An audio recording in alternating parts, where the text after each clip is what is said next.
हरियाणा की राज्यसभा सीट पर एक अनार सौ बीमार जैसे हुए हालात। किरण चौधरी व कुलदीप बिश्नोई में छिड़ी जंग। राज्यसभा सीट को लेकर भाजपा पशोपेश में। दावेदारों पर मंथन में विधानसभा चुनाव का पेच।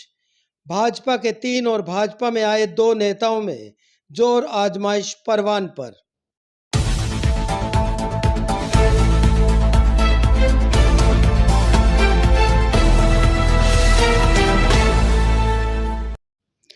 महज 3 महीने बाद हरियाणा में विधानसभा चुनाव हैं। हाल ही में हुए लोकसभा चुनाव में 10 में से 5 सीट पाकर कांग्रेस पूरे उत्साह में है, परंतु 5 सीटें गंवाने पर भाजपा की चुनौतियां विधानसभा चुनाव में बढ़ गई हैं।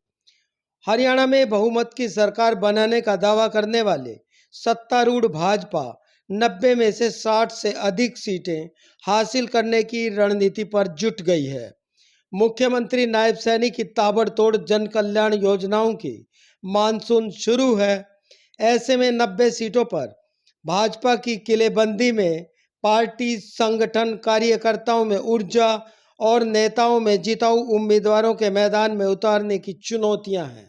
इसके अलावा विधानसभा चुनाव से पहले भारतीय जनता पार्टी की ओर से राज्यसभा सांसद बनाए जाने की एक बड़ी चुनौती पर मंथन शुरू हो गया है। चुनौती इसलिए कि इस सीट के लिए भाजपा के 3 मूल नेता और 2 भाजपा में शामिल होने के बाद मान सम्मान के रूप में राज्यसभा सीट की चाहत रखते हैं। हरियाणा की ये राज्यसभा सीट कांग्रेस के दीपेंद्र हुड्डा के लोकसभा सीट पर विजयी होने से खाली हुई है। इस सीट का 2 साल का कार्यकाल बाकी है। भाजपा के हिस्से आने वाली इस सीट पर 5 दावेदारों के बीच एक अनार 100 बीमार जैसी स्थिति पैदा हो रही है।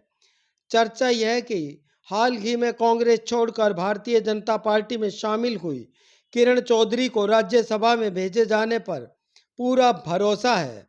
दूसरी ओर कांग्रेस से ही भाजपा में आए कुलदीप बिश्नोई राज्यसभा सीट के लिए दिल्ली दरबार में लगातार हाजिरी बजा रहे हैं। इनके अलावा भारतीय जनता पार्टी के 3 ऐसे दिग्गज नेता जो पार्टी को जी जान से सींचने और सालों से संघर्ष किए जाने के ही योगदान पर दावेदारी जता रहे हैं।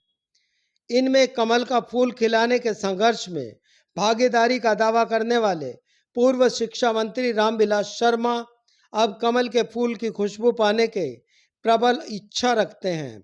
दूसरे भाजपा के संगठन में अपना अहम योगदान की सोपान के जरिए राज्यसभा सीट तक जाने की कोशिश कर रहे पूर्व प्रदेशाध्यक्ष ओम प्रकाश धनखड़ हैं, तो तीसरे हरियाणा सरकार में वित्त मंत्री रहे कैप्टन अभिमन्यु भी राज्यसभा सीट के लिए प्रबल दावेदारी जता रहे हैं। ऐसे में भाजपा के शीर्ष नेताओं का पूरा फोकस हरियाणा के विधानसभा चुनावों पर है, लेकिन चुनाव में 5 सीटों पर हार के बाद हरियाणा में पूर्ण बहुमत की सरकार के लिए गहन चिंतन जारी है, जिसके चलते राज्यसभा सीट के लिए नए नए दावेदारों के नाम सामने आ रहे हैं। इस चिंतन और मंथन में किरण चौधरी के इलाके की 6 विधानसभा सीट और कुलदीप बिश्नोई की हिसार लोकसभा की 9 विधानसभाओं में पकड़ पर भी अध्ययन शामिल किया गया है। चर्चा यह है कि इन 5 दावेदारों में सबसे ऊपर किरण चौधरी का नाम है, परंतु लोकसभा चुनाव में कुलदीप बिश्नोई की भागीदारी पर सवाल उठाने वाले उम्मीदवार रहे रणजीत सिंह चौटाला के आरोपों को भी भाजपा के शीर्ष नेता भुला नहीं पा रहे हैं। ऐसे में विधानसभा चुनाव में इन नेताओं की पूर्ण भागीदारी को लेकर राज्यसभा सीट पर पेच फंसा हुआ है। कुलदीप बिश्नोई अपने समर्थकों के जरिए दबाव बना रहे हैं, तो किरण चौधरी अपने समर्थकों से लगातार शक्ति प्रदर्शन में जुटी है। बीते लोकसभा चुनाव में टिकट से महरूम रही किरण चौधरी के मायूस कार्यकर्ताओं को हाल ही में चंडीगढ़ स्थित मुख्यमंत्री नायब सैनी के आवास पर पहुंचने का मौका मिला। मुख्यमंत्री के साथ भोजन के पलों को साझा कर रहे किरण चौधरी के समर्थक इस मान सम्मान से पूरी ऊर्जा में है। ऐसे में ये समर्थक राज्यसभा सीट किरण चौधरी के लिए तय मान रहे हैं। फिलहाल बाहर से आए इन दो नेताओं के कारण भाजपा के भीतर बड़ा घमासान है। एक और किरण चौधरी और कुलदीप बिश्नोई में भाजपा के भीतर पूरा मान सम्मान पाने की जंग शुरू हो गई है, तो दूसरी ओर भाजपा के कई बड़े नेता भी पार्टी के भीतर ही उन्हें तरजीह ना दिए जाने को लेकर भीतर से क्षुब्ध हो रहे हैं। ऐसे में विधानसभा चुनावों के लिए भाजपा की रणनीति में राज्यसभा सीट और उसके दावेदारों में चयन की प्रक्रिया पर भी मंथन शामिल है। फिलहाल भाजपा के शीर्ष नेतृत्व ने मुख्यमंत्री नायब सैनी को पूरी ताकत देते हुए मनोहर लाल खट्टर के हस्तक्षेप से मुक्त कर दिया है। इसलिए राज्यसभा सीट के लिए मुख्यमंत्री नायब सैनी की अनुशंसा भी अहम मानी जा रही है।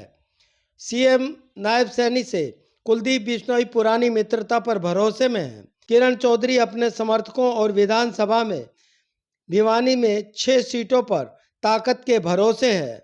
इनके अलावा भाजपा के कई दिग्गज, जिनमें ओपी धनखड़, रामविलास शर्मा और कैप्टन अभिमन्यु सहित अन्य शामिल हैं, वो अपने आकाओं के भरोसे हैं। देखना यह कि राज्यसभा सीट पर बाजी किसके हाथ लगती है। आप इस बारे में क्या सोचते हैं? अपनी राय जरूर साझा करें। पेज @ नून चैनल सब्सक्राइब नहीं किया है तो कृपया ज़रूर करें। शुक्रिया।